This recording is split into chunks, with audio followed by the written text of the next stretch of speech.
Nag-craving kog pandesal. Dahil sa mga nakakaloka mga kaganapan sa Miss Universe 2025, tara, samahan ninyo akong bumili ng pandesal. At eto na, introducing my new Diskaya Limousine. Kabahan na si Diskaya nito. Napunta na sa Lasak, Forbes City ang kanyang limousine. Let's go! Ito na naman ang Lasak Forbes City Road Flood Control na kung saan umulan nga kagabi at pita-pita na naman yung kalsada namin. O di ba hindi namin alam kung anong mga kaganapan ito sa kanyang life din, pero laban lang yung mga mattress natin dito na maon-on. So, tuloy-tuloy yung paglalakbay natin papunta sa isang bakery na kung saan masarap talaga ang bakery na to. So, dito is kalahati ng buhay sa Lasak City Forbes ay simentado na. So, yung mga mattress natin dito is hindi talaga maon-on. So, very smooth ang daloy ng trapiko dito. Walang ka-traffic-traffic. Hindi ka ma-stress sa mga busina, sa mga Ferrari, mga Ducati. Kaya very calm ang ano dito, buhay life dito sa Buburay, dito sa area na to. So, nabalitaan ko nga yung mga chismis na kung saan nagpalabas ng kanyang alistahan din ang hospital sa Miss Universe 2025. Eto, hinanap ko kasi wala si Thailand. Baka dito ko mahanap yung pangalan ni Thailand. Madam!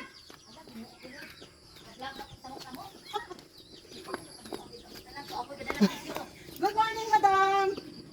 From Lasak City!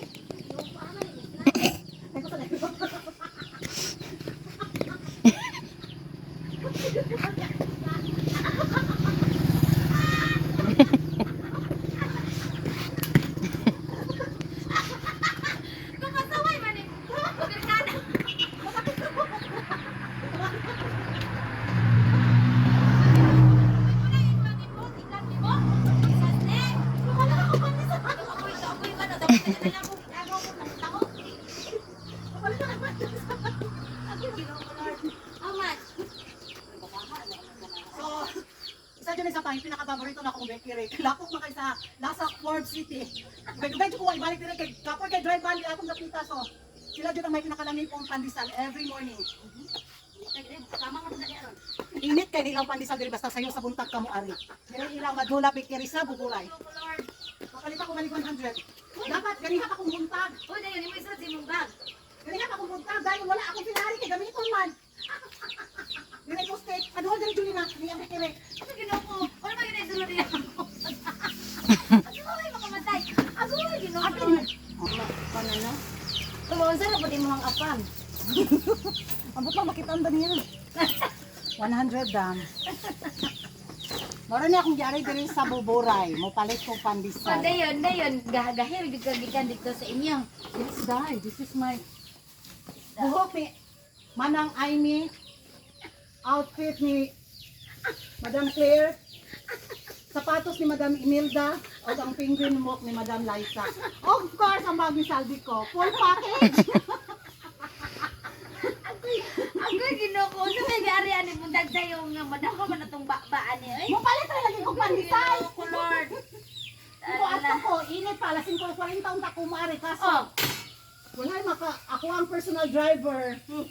Natulog. Waka mata. So nana nga to ang pandesal. Mainit. Hindi na siya init. Bugnaw pa siya sa kung simod. Kay anong oras na ngayon dito sa ano sa Buburay di Mataling. So ayun. Nga. O di ba? Paka. Himo ko niyang model diri. So,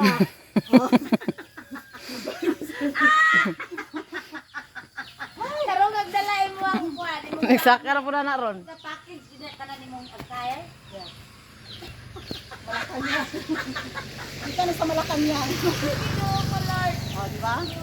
Pwede na ko dili na ko mukamang kay pataas man siya. So, yun na. Ari na ko madam, thank you sa pandesal. Ginawa ko, Lord. Kaya ko to. Ayaw pa pagkaulaw. Kaya ko to. O, di ba? Pak, ganon. Agoy, ginawa ko, Lord. Ari na ko madam. Mag-finger walk na ko. Mga Matay, O, di ba? Ha? Pang-Miss Universe. tanawa ang kasunod. Kasi gipite. Sarap siguro ni Paring Rauli doon sa Mexico, no? Tara, samahan niyo ako. Punta tayo ng Mexico. Nakakagigil.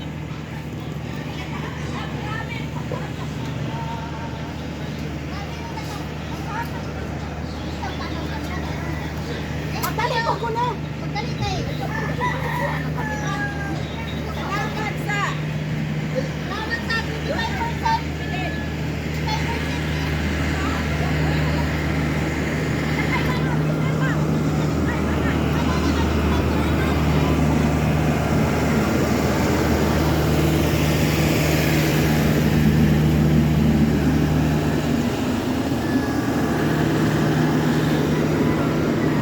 Biyaheng Mexico tayo, doon tayo makilapang sa mga pa-cooking show na ginawa ni Paring Raul sa resulta sa Miss Universe 2025. Hindi ko kinaya yung mga pasabog na mga resibo. Oh, teka lang, dito banda, nandito yung restaurant ni Paring Raul natin, oh, di ba? May bagong bukas na Mexico restaurant Miss Universe recipe. Nagluto yung kapitbahay ko ng halang-halang na manok saka ginataang munggos.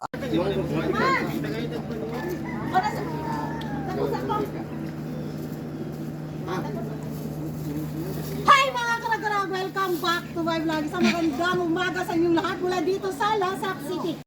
Eto na nga mga karag-karag, ang mga latest kaganapan, mga pa-iskandal at mga pa-intriga na pinag-uusapan, pinagchichismisan ng mga active na mga chismoso at mga chismosa sa social media. Hindi ko kinaya yung mga kaganapan ngayon, yung taplakan ng mga paresibo galore sa Miss Universe 2025. O, di ba, kita nyo naman ang aking pa-outfit. Hay, nako, grabe, paldong-paldo. Paldong-paldo ang mga resibo. Grabe yung host sa Miss Universe 2025, talagang nagpalabas siya ng kanyang card bitaw na kung nasaan si Thailand. Bakit hindi ba hagilap si Thailand na Ghost Project Flood Control ang pangalan ni Thailand sa resulta sa Miss Universe 2025 sa pinakitang resibo ng host? Di ko kinaya mga karag-karag. O, di ba? So naloka ako. Tapos si Maring Natalie din nagpalabas din ng kanyang sa loobin, hemoglobin galore. Hindi ko rin kinaya. Sana nung after in-announce na si Mexico yung winner, umakyat siya doon sa stage. Doon siya nagwala. Doon niya binulgar. O, di ba? Kaysa mag-post siya sa kanyang Instagram. Teka lang, walk out tayo. Walk out tayo. Ang bag ni Saldi ko. Kalami jud hapakon og ikaw Raul, ikaw Joy Sumira. Lalo sa legacy ng Miss Universe pageant. Langhiya ka Raul. So yun mga karag-karag. Grabe yung lantaran, no? Hindi man tayo na nag-third runner-up si Atisa Manalo, pero kawawa yung mga kandidatang biktima sa kawalang hiyaan ng Miss Universe organization. Di ba yung mga kandidatang nag-effort na, ikaw Raul, ikaw Jud, ang pakana ng lahat. Nakakaloka ka Raul. First time sa history din na may Miss Universe na nabuo yung winner dahil sa iyo Raul, ikaw talaga ang mastermind. Teka lang, walk out tayo. Na high blood ako. Teka lang, relax lang ako. Isang atake pa to mamaya. Teka lang. Eto na. Grabe yung kawalang hiyaan ni Paring Raul. Lantaran talaga. Sana lumayas na siya sa Miss Universe organization. Lumayas ka na at ibalik mo na kung sinong gustong bumili nito na may dignidad para masave ang Miss Universe pageant. Dahil hanggang patuloy na namamahala si Paring Raul. Nako. Raul. Walang mangyayari. Walang mangyayari talaga. Maimbierna ka na lang sa ginawa ng Miss Universe organization sa Miss Universe pageant. Nawala yung kredibilidad. Nawala yung ipinaglalaban na advokasya ng mga kandidata. Nawala lahat, Raul. Nawala lahat. Ikaw talaga. Kalma kuragan. Kalma mo. No, Raul. Sarap. Ewan ko mga karag-karag kung hanggang saan din ang kakapalan ng mukha ni Inday Fatima. Kung kaya ba niyang sikmurain yung pagkapanalo niya. Kagigil.